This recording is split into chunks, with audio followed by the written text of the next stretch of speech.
Hello, welcome to Coffee, Crochet, and Unsolved Murder. I'm your host, Stacy, and today we're going to be talking about the disappearance and unsolved murder of Barbara and Patricia Grimes. So grab your coffee, grab your crochet hook, and let's get started. Welcome to Episode 9, The Love Me Tender Murders. Barbara and Patricia Grimes were 15 years old and 12 years old. They were two of 7 children born to Loretta and Joseph Grimes. They lived in the McKinley Park area of Chicago, and they were avid Elvis Presley fans. On the night of December 28, 1956, Barbara and Patricia decided to go see the movie Love Me Tender, starring Elvis Presley, at the Brighton Park movie theater. Around 7:30, they told their mother they were going to go see the movie and that they would be home before midnight. Now, Barbara and Patricia were such fans of Elvis that they were also members of the official Elvis Presley fan club. So, of course, it made sense that they wanted to go see the movie that they had already seen before, but they wanted to go see it again. So, between them, they had $2, and Barbara had put 50 cents inside a zipper pocket of her wallet in case they decided to watch it twice. They left the house, letting their mother know again that they would be home before midnight, and headed to the Brighton Park movie theater, which was 1.5 miles away from their home. Now, investigators to this day don't know how the girls got to the movie theater, because sometimes they walked and sometimes they rode the bus from the bus stop that was close by their home. They do know that the girls arrived at the movie theater, watched the movie, because one of their classmates named Dorothy Weinert sat behind them with her brother. At intermission, Dorothy and her brother decided they were going to head home, but they did see Patricia and Barbara at the concession stand, and they seemed to be in a good mood, and they were getting snacks to stay and watch the next showing of Love Me Tender. Now, that would be the last legitimate sighting of the girls that night. A group of teenagers did claim they saw Barbara and Patricia later on speaking to a young man who resembled Elvis Presley, and then getting into a Mercury model car with this same man. The girls should have been home by 11:45, but by midnight, their mother Loretta became worried because they had not come home, and that was not like them to not come home when they said they would.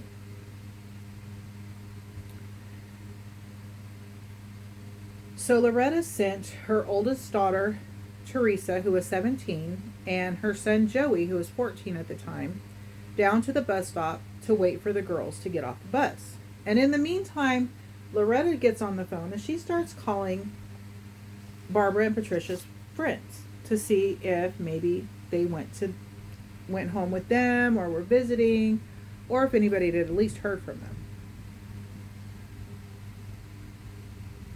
Her phone calls got nowhere, and a little while later, Teresa and Joey returned and told their mother that 3 buses had passed by them and the girls weren't on any of them.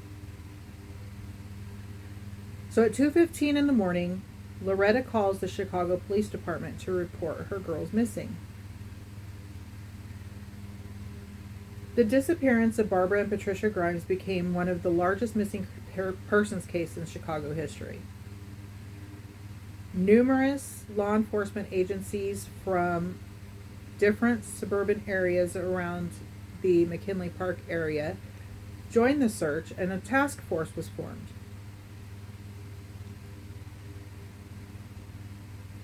Along with local residents, a search started.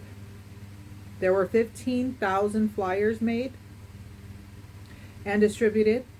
There was also a $1,000 reward raised by the parishioners of the church that Barbara and Patricia attended.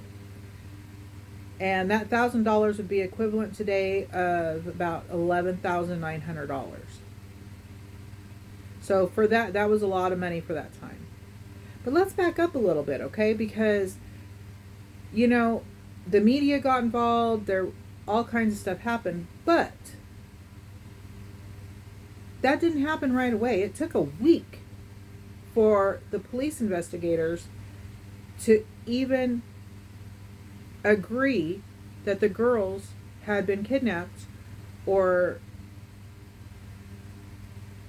taken against their will.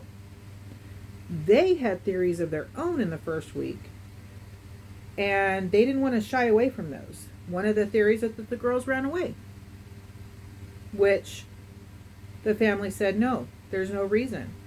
There was no history of any problems in the family. There was no history of any problems at school, and no history of any problems with friends. By all accounts, the girls were happy and loved their life. So why would they run away from it? Another theory by the police was that they were with their boyfriends. Again, Loretta and Joseph said that would not happen. They wouldn't just take off like that, and they didn't have boyfriends. There would be no reason for them to leave.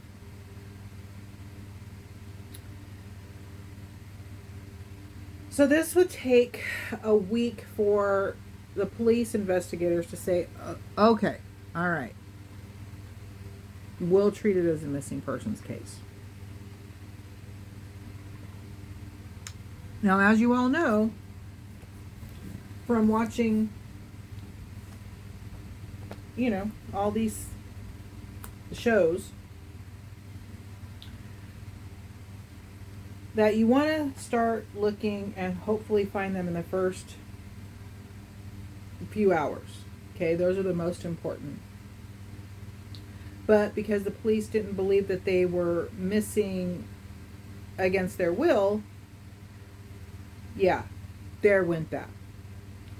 Now on December 31st, the media got involved and made the girls' disappearance front page news. And that threw everything into a tizzy, because then all kinds of sightings started coming into the police department. And of course they had to follow those up. And I believe that's when the task force was formed, because there was just so many sightings coming in, so much information coming in that they needed help.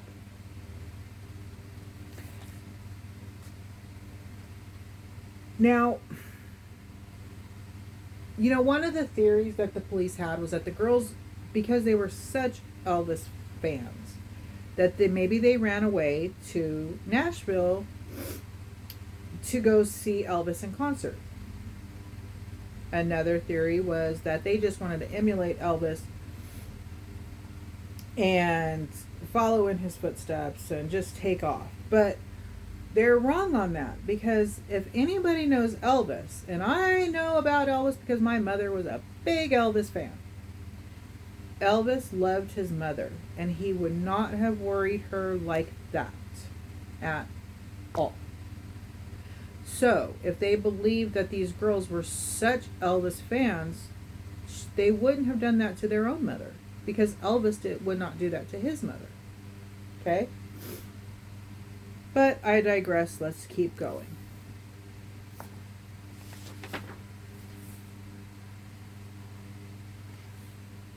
Now, once the task force was formed, media is involved, and all these people are searching for the sisters. The ground searches started on December 29th, finally. And they did door-to-door searches. They took the 15,000 flyers, handed them out in different communities, and the $1,000 reward was raised. Now, during the initial investigation, 300,000 people were questioned. Okay? Out of those 300,000 people that were questioned, 2,000 of them were brought in for more serious questioning. And during the investigation, 2 people were arrested and charged after they confessed to committing the crimes against the girls. That is until the investigation against them fell apart. Between the police investigation and the large media appeals, there were a lot of sightings of the girls, but no evidence. Okay, so there was a lot of people who saw the girls, claimed to have seen the girls, but there was nothing proving that it was them that they actually saw. And some sightings were of the girls together, and some were of them separate. Several teenagers that had been there who saw the girls talking to the man who resembled Elvis and who said they got into a car, ultimately they couldn't give them any more information. Now, this is another case where you see somebody getting into a car, but nobody looks at a license plate. Not something you're going to look at, not their fault whatsoever. But again, if people had kind of even glanced at license plates, maybe they would have found either that yes, this person did take them, or no, this person had nothing to do with it.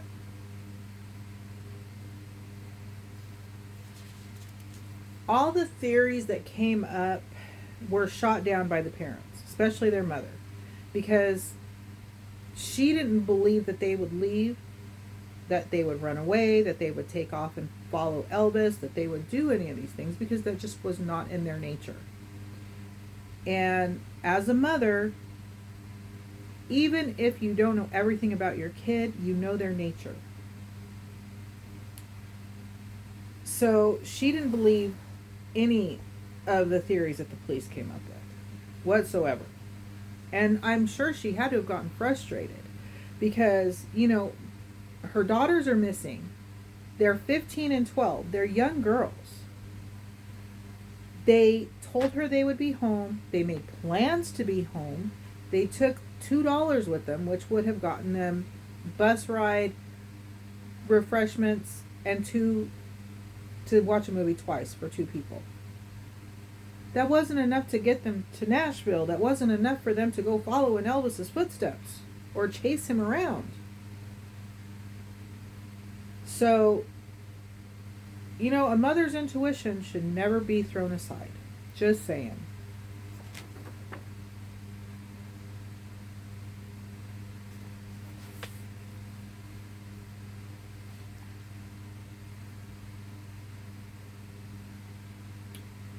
Now, let's take a break and let me show you how far we've gotten on our blanket.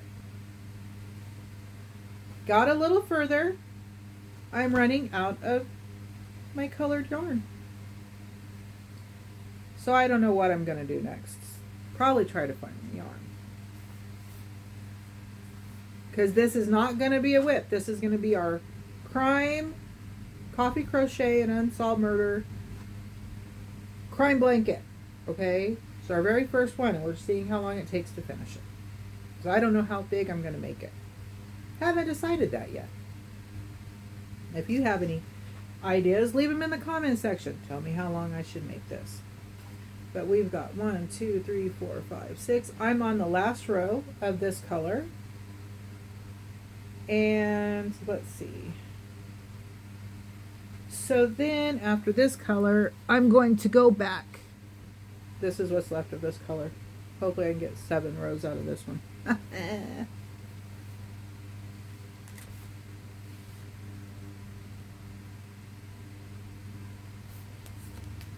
Now,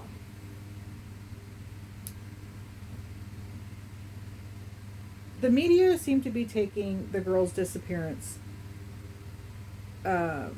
more seriously than the police. And that has got to be frustrating for the family and friends because, you need the police because you need their guidance. You need them out there looking. But because of the large media attention that the story was getting, all the sightings that were coming in had to be investigated. And a lot of those sightings and the investigation into those sightings didn't go anywhere.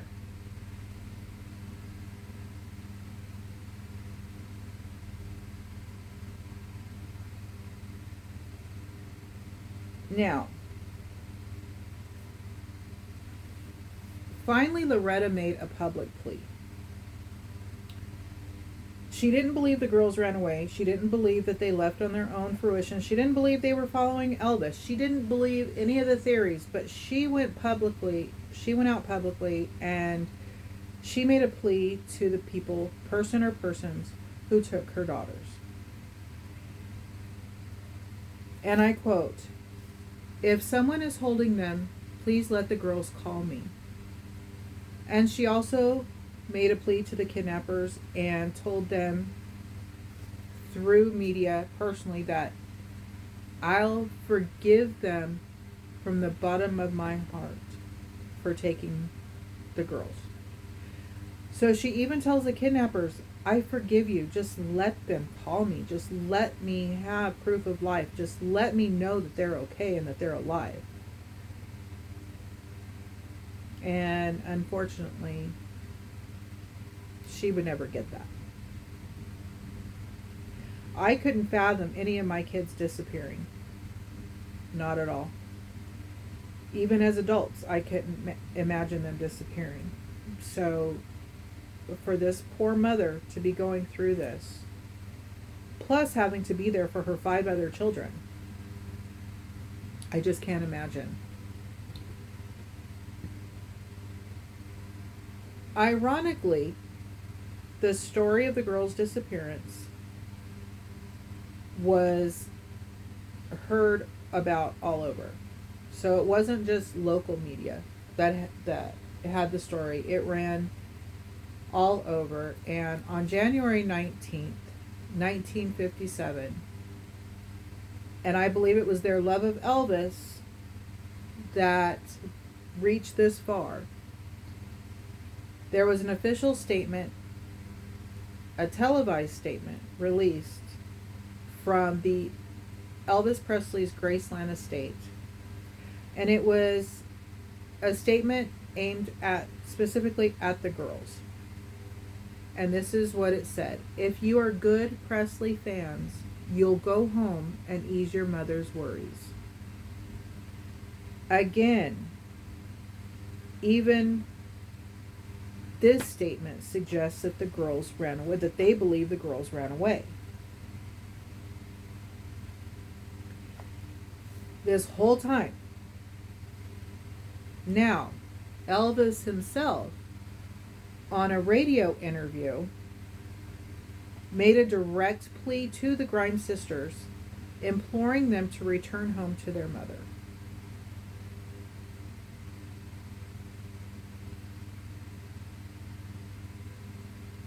Let that sink in.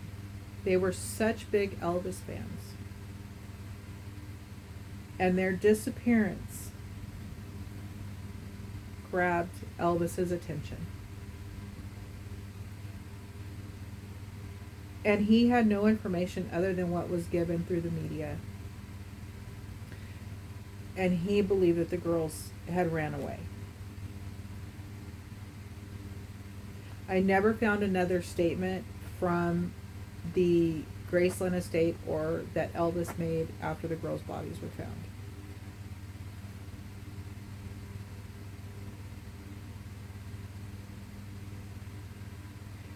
Which is sad. That their idol believed they ran away.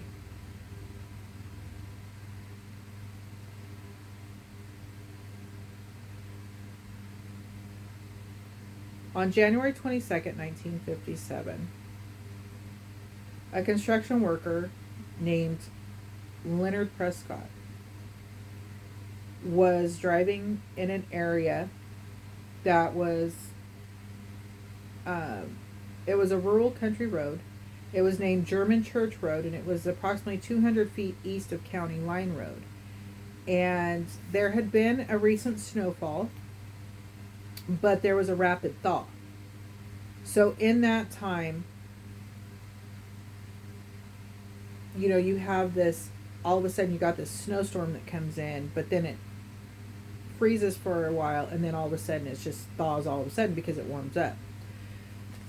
So he's driving along, and he sees what he said in his words, these flesh-colored things behind a guardrail as he drove along this road. Now, he thought they were mannequins. He didn't think they were bodies. He thought they were mannequins. And he goes home, gets his wife later on, and they drive out there just to take a look, to show her what he saw. And they pull up. Marie gets out. She walks over, and she immediately faints. Like, falls out.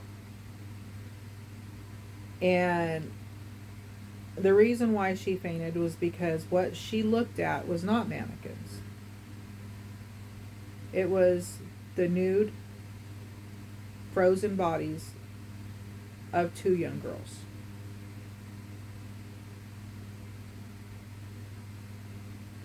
They immediately went home and called the authorities.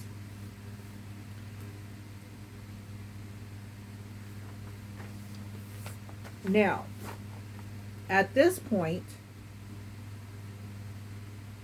all they know is they have two bodies, right? They have two nude bodies of two young girls. So one of the officers takes it upon himself, one of the investigators takes it upon himself to go drive over to the Grimes and pick up Joseph Grimes, the dad. And they take him out to the site where the bodies are so he can identify the bodies. And unfortunately, yes, they were identified as the bodies of his two daughters, Barbara and Patricia. Why the bodies were not taken to the morgue for identification purposes, I do not know. Why would you subject a parent to that sight? I guess that's one I'm never going to understand. I mean, I guess that's just something I'm never going to get. Is why take the parent to the site where the bodies are and have them have that vision for the rest of their lives in their head. I guess that's just something I'm never going to understand. But he is taken out there, and he does identify the bodies of his daughters at that point. Now, the way their bodies were found, Barbara was laying on her left side, and her legs were kind of pulled up towards her torso. Now, Patricia, she was lying on her back, and her body was covering Barbara's head. So I'm not sure what part of her body was covering Barbara's head, but that's the way it was. And Patricia's head was turned sharply to the right. Now, there was a theory that the girls were murdered elsewhere and their bodies were dumped there. After the bodies were found, over 160 police officers and volunteers inundated the area to search for clues. They found no clues. They found nothing. They didn't even find the girls' clothes. The girls' clothes were never found. So, what did the killer do with the clothes? Killer or killers? Nobody knows. Barbara's chest had 3 puncture wounds in it that looked to be made by an ice pick. She also had blunt force trauma to her face and head. Patricia had multiple bruises around her head and neck and head and face as well. Now, initially, there were 3 pathologists brought in on this case, okay? And got to switch colors now. So 3 pathologists have been brought in on this, and they take 5 hours to do the autopsy. Now, I couldn't find out why they had 3. Now, possibly 2 I can understand, because the bodies were found in one area and they were from another area. They were missing from, where they lived, and then their bodies are found closer to another area. But I don't know why they would have 3 pathologists. Never could find out why. And unfortunately, none of the pathologists could agree on much of anything. One thing was, there was a sexual assault, or at least sexual encounter, between Barbara and whoever took them. But one pathologist said it didn't look like it was rape. It looked possibly consensual. And then another pathologist said no, they had both been sexually assaulted. Now, the only reason I could see Barbara actually not fighting a sexual assault was if the person threatened her sister, or said, okay, if you cooperate, I won't touch Patricia. By all intents and purposes, these sisters loved each other very much and would protect each other. So, that's not a theory that I heard, but that's something that I came up with, because, hey, sisters are supposed to protect each other. And as close as they were, I can see that as being a reason why there was not like signs of her fighting, because she's protecting her sister. Not that that's what happened. It's just my own theory based on what I've looked into. Now, another pathologist said, no, they were both sexually assaulted because we found semen in both sisters. So unless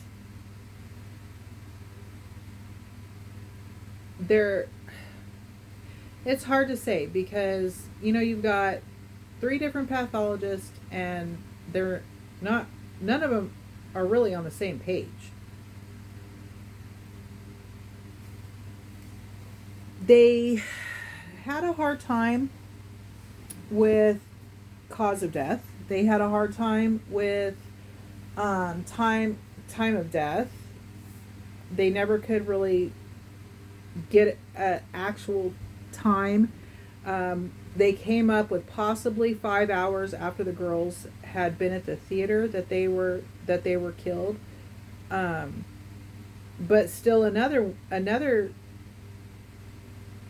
thought was, based on what they were interpreting from the autopsy, that they were actually held captive for a while before the bodies were found.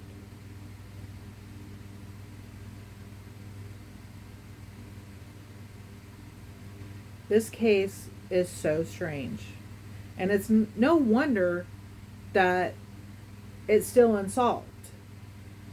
Okay? Now, based on stomach contents, and there's a couple of things that they did. They did test stomach contents. So that's where the 5 hours came in, was because of stomach contents. And what they had for dinner, what they had at the movie theater, you know, that was one of the reasons why they got a kind of time of death at 5 hours after the last time they ate anything. However, stomach contents come into play again because Barbara had curdled milk in her stomach. And it was verified that they did not have milk at home before they went to the theater, and nobody saw them drinking milk at the theater. And I don't know that they even sold milk at the theater. So why would she have curdled milk in her stomach? Now, I'm not sure as far as how it works after death, if the milk that was in her stomach would have curdled out, you know, while she was dead. I don't know. I don't know anything about forensic pathology and all that stuff. So, but that's just a question, is where did she get the milk from? And it was still in her system, in her stomach after death. So I don't know how that works. However, that's just kind of a make you go type thing. Where did she get it, and how long before had she died had she drinking it for it to curdle?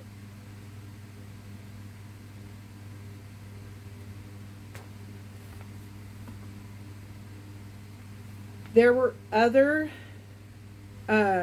injuries on the body that one pathologist said probably came from rodents after the bodies had been placed outside in the elements. Depending on how long the bodies had been there, maybe. But then another pathologist says those aren't rodent marks. That the girls had been savagely beaten, had been savagely sexually assaulted, and that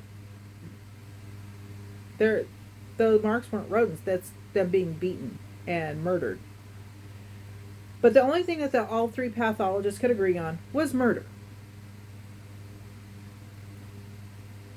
Everybody had different thoughts and ideas about that. Now, the one coroner who was from Cook County, where the girls resided, he was one that adamantly said the girls were murdered, they were beaten, and he believed that the first person that they brought into question and the first person that was arrested was the one who kidnapped and murdered the girls. That's what he believed. And he believed that so adamantly that he wouldn't let it go, and he would eventually be fired and removed from his position and replaced with a different coroner. And that's kind of odd, because why? Just because he believed that this happened based on his investigation of the bodies and what he determined from his autopsy.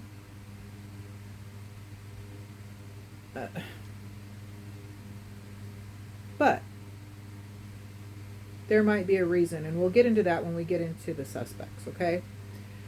Because he was so adamant that this person was the true murderer and that he had done this and wouldn't let it go. They fire him, replace him with somebody else. And they replace him with somebody else who has no theory. Okay? Okay. Well, he has a theory, but he's going to base what he thinks on what the other two forensic pathologists think, too.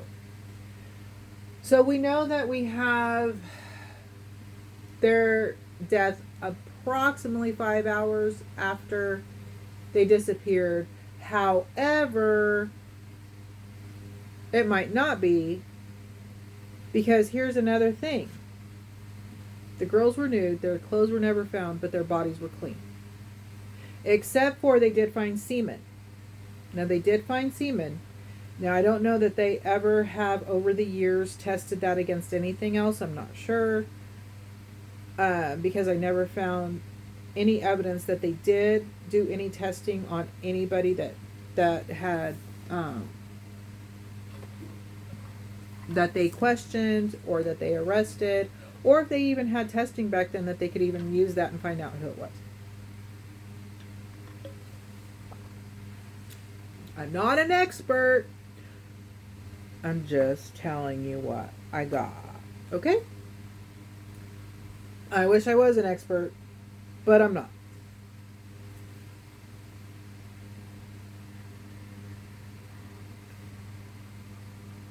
Now, remember I said that after the bodies were found, a search was done of the area by 160 police officers, Federal Reserve Preserve agents, and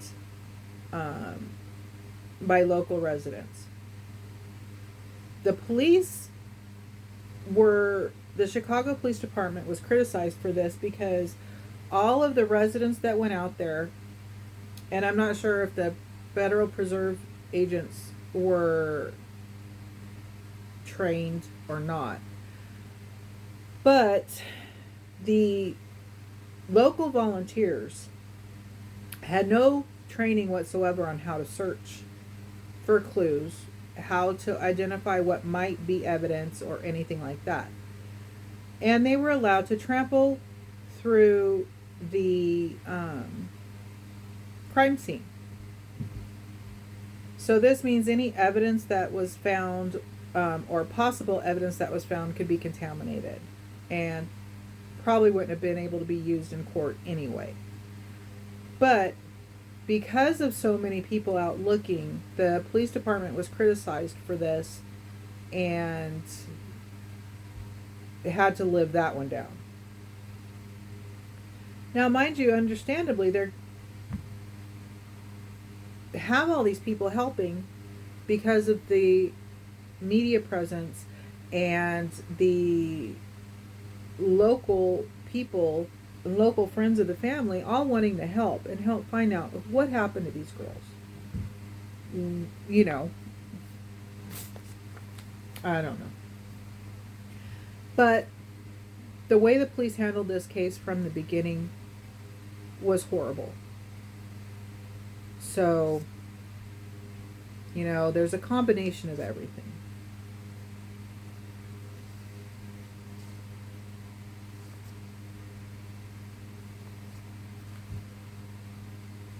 One of the causes of death that they decided on was exposure. That possibly the girls, after they had been assaulted, weren't dead right away, but that they died from exposure. But you got to wonder, if they were still alive, why were they not able to get up and try to find help? Why would they have laid there like that? I mean, understandably, they could have been in shock. And with the temperature dropping as rapidly as it did for the snowfall, of course, they're nude. And if their body temperature drops very low very quickly, they're not going to be able to survive that, especially with being uncovered out in the open like that. So that's where one of the things that the pathologist came up with was they died from shock and exposure to the elements. Which causes another reason not to know the exact time of death. And ultimately, though it was determined that they were murdered, thank goodness they did that, because if they had just said they died from the elements, there wouldn't be a murder investigation. So here we are. with, of course, I said um, their clothes were never found, and the milk that was found in Barbara's stomach. Those are all questions.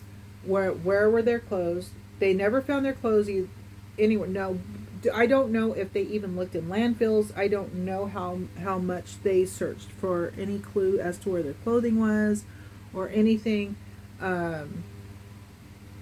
Or if they possibly had been held and been made to bathe before they were, you know, taken and dumped. Because their bodies, again, were clean. Like they had been bathed, or even if the girls had been forced to bathe themselves. And that could be why there was semen still in there. If the girls were forced to clean themselves, maybe they kind of figured, this is it. We have to have evidence. And maybe they didn't clean themselves very well just to preserve evidence. It would be nice if they were smart enough to think that way. And Barbara was 15, maybe she did think that way. It'd be nice to think that they thought that there was a way for whoever took them to be caught. Now we know where they were before their death. We know that they were taken, and we know that they were murdered or sexually assaulted and left for dead. And ultimately their bodies are found. We know that there was 300,000 people questioned. We know that there was 2,000 that were questioned extensively. We do know that there were 2 arrests made without convictions. Now, let's look at the main suspects.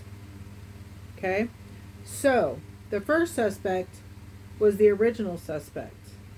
And his name, he was a suspect that one of the original coroners was adamant was the actual perpetrator.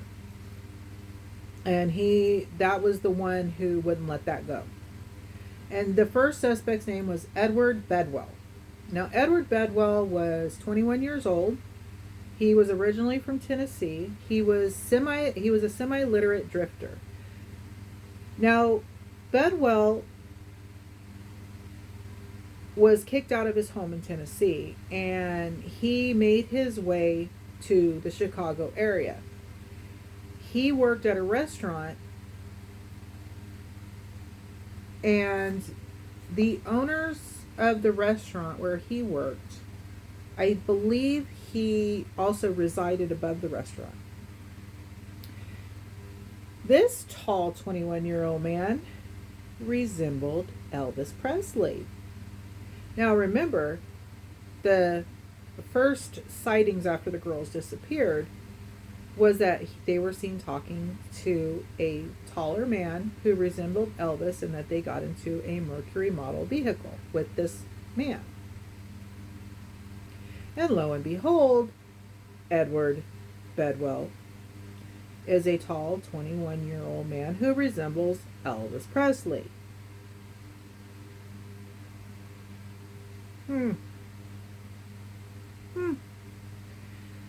Now, the owners of the restaurant had heard about the Grimes girls case, and in the early morning hours of December 30th, they saw Bedwell with another young man and 2 young girls who they claimed resembled the Grimes sisters. So they ultimately called the police and reported this to the police. And eventually, police come to investigate, and they arrest Edward Bedwell and take him to the precinct to be questioned. Now, Mr. Bedwell is questioned for 3 days. They have him there, they're questioning him, they're holding him for 3 days. And what do you think comes from a 3-day interrogation? Why, if you said a confession, you are right on track with what the police have. Okay? So, On January 27th, Edward Bedwell is officially charged with the murders of Barbara and Patricia Grimes based on a 14-page confession that he signs. Now, Chicago PD lets Mom Loretta read the 14-page confession. Trying to ease her mind, maybe. I don't know what all was in the confession, but Loretta didn't believe it. She said this is a lie. Because apparently Edward Bedwell claimed to have picked the girls up from an area of town where her daughters would never have been. And she knows this because she knows her daughters. This is where a mother's intuition comes in. Yet again, she knows her daughters. She knows that they would not have been in that area because they were not allowed in that area, and they would not go against their parents' wishes. Hence why they had so much. Their parents, if they were problem children, they would not have been allowed to go to a movie theater by themselves, no matter if it was a mile away, a minute away, or whatever. If they were problem children, they would not have been allowed to go by themselves, unaccompanied by an adult, to a theater if they were prone to getting into trouble. Now, if you are a parent watching this, you know your children, and you know if your child is, if you have issues with your children lying to you or not being where they tell you, you're not going to let them go anywhere without parental supervision, are you? And in 1957, I can't believe that or 56 to 57, I can't believe that it wouldn't be the same.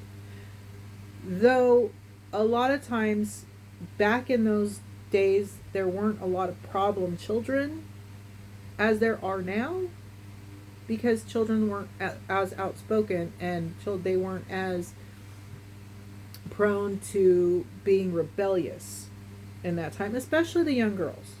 Okay, and especially girls who were in love with Elvis Presley. My mother was one that was in love with Elvis Presley, and maybe, yes, my mother did think she came from a single parent home, and my grandfather died when she was 14. But my grandmother did not worry about her whereabouts because she was usually where she said she was, or in the vicinity of where she said she was.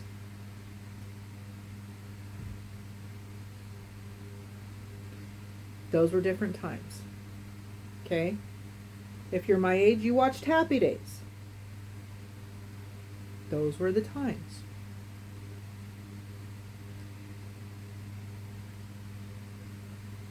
Now, even though Loretta says she did not believe that confession was the truth, there was still a habeas corpus hearing for Edward Bedwell.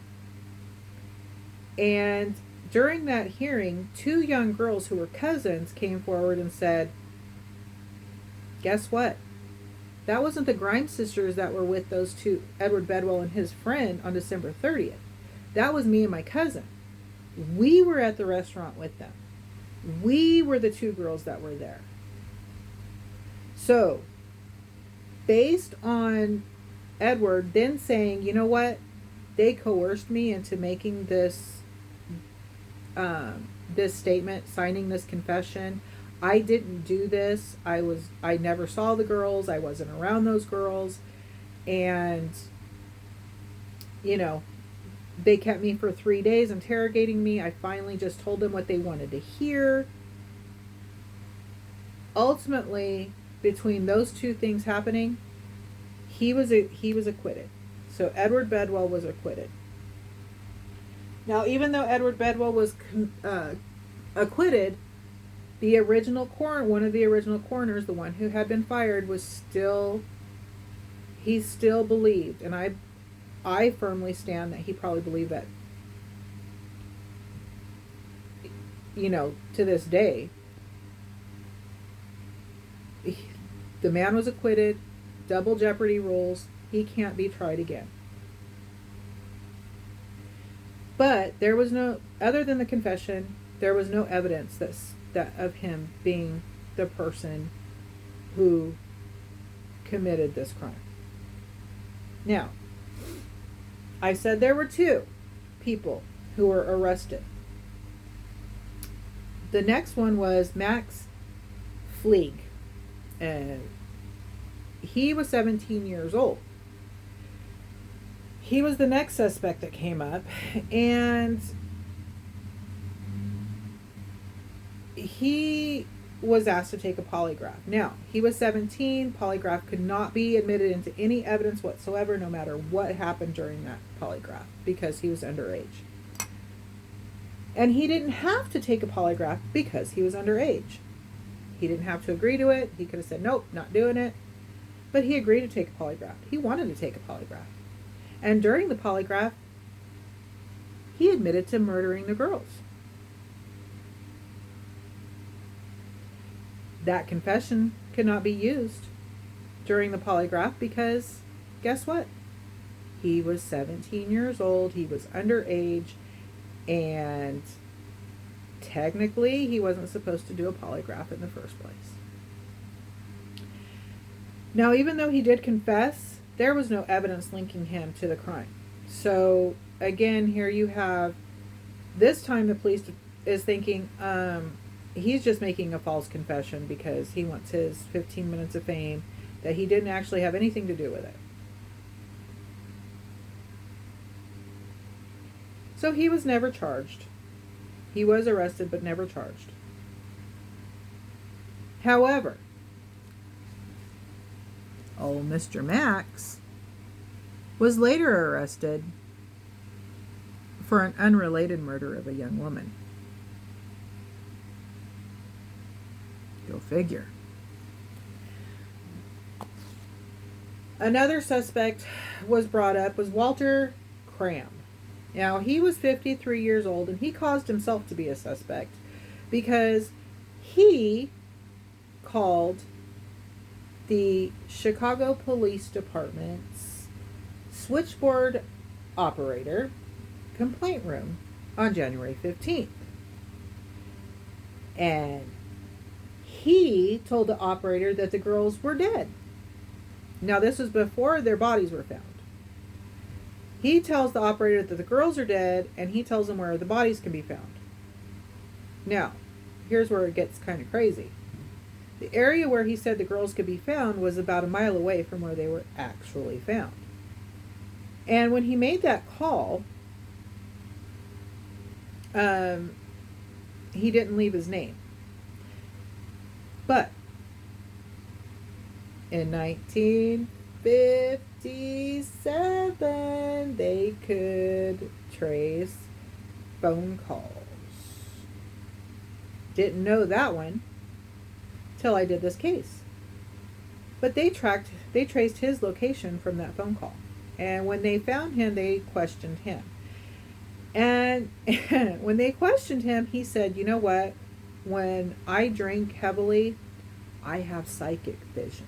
So, it runs in my family. I have family members who are psychic. And, so I had this vision.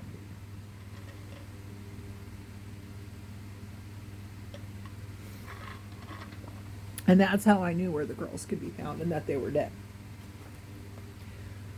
Now, he was subjected to multiple interrogations over time, but he was never arrested. They could never link him to anything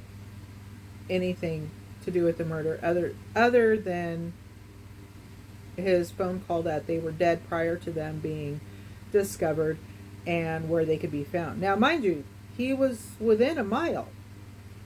He was correct within a mile of where the bodies were. Are you a believer in psychic abilities? I tend to go to the yes myself, but again, when you're talking about this, it's hard to say that, yes, this person is psychic and this is how he knew what happened. Not sure I totally believe that. But they had no evidence, so therefore he was not arrested. And unfortunately, there have been no arrests to this day. And through the years, Loretta would receive numerous phone calls by people claiming to either be the murderer or having information, and none of that came to fruition, other than the fact that they just kept hounding this poor mother. She ultimately, after the girls had been found, she could no longer work. It devastated her to the point where she couldn't work. The family began to struggle. The community came together and raised money to help pay their mortgage. They helped bury the girls. They helped pay for the burial of the girls. They got plots so the girls would be laid to rest together, and the funeral home waived any fees. So this is a community that came together for this family because of what happened to their two beautiful girls. And, for whoever did this, and if that person was one of the people who kept calling Loretta and antagonizing her by telling her stuff, that's pure evil. That's just plain ass evil. And we can only hope someday that the person responsible for the deaths of Barbara and Patricia Grimes could be found, and if they're alive, that they be brought to justice. And if they're dead, you can only hope that it was a prolonged, horrible one. And if you think I'm wrong for that, I'm sorry, but that's what I hope for the person whoever did this.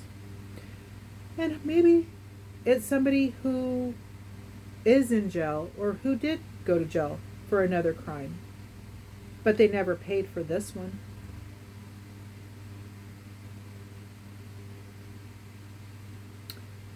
Again, I can only think that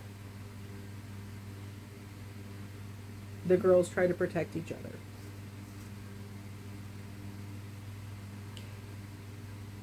The Barbara and Patricia Grimes case is still an open case today. It is a cold case, but it is still an open case. And if there are any other information, if there's any information that anybody finds, say going through the house of a deceased loved one, or, if somebody ever found anything, I would hope that they would know to turn it into the police. So maybe if this person that committed this crime is either dead or alive, it could bring some closure to the remaining family members who are still alive today, who would love to know what happened to their sisters or aunts or cousins, whatever relation they were to these two beautiful girls. Let's hope someday justice can be had.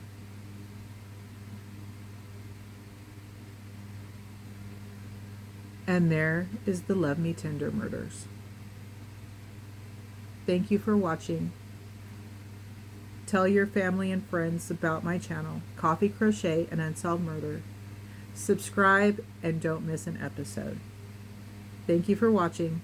We'll see you next time.